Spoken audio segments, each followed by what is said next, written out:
రెచ్చగొట్టుడు చర్యలని కంట్రోల్ చేయాల్సినటువంటి వాళ్ళే సాగిస్తున్నటువంటి వేళ ఉత్తరప్రదేశ్ లాంటి చోట్ల రిలీజియస్ పోలరైజేషన్ కోసం హిందూ అబ్యూజ్మెంట్, ముస్లిం ఎప్పీజ్మెంట్, హిందువులని అవమానించడం ద్వారా ముస్లింని సంతృప్తిపరచడం, ముస్లింల పట్ల పాజిటివ్గా ఉండటం ద్వారా వాళ్ళని బుజ్జగించడం ద్వారా హిందువులకి సంబంధించి పట్టించుకోరన్నటువంటి ఉదంతం ఏ స్థాయికి వచ్చిందంటే తాజాగా ఒక సంచలనమైనటువంటి అంశం. దీని మీద నెటిజన్స్ అందరూ గొడవ పెట్టాక ఇప్పుడు కేసు నమోదు చేస్తున్నారు.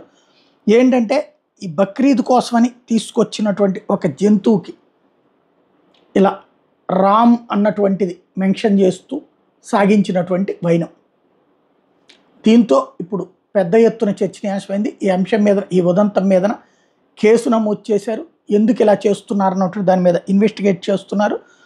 ఓవరాల్గా ఇలాంటి ఇన్సిడెంట్స్ ఇప్పుడు గుడ్ లక్ మటన్ షాప్ మీద కేసు నమోదు చేశారు.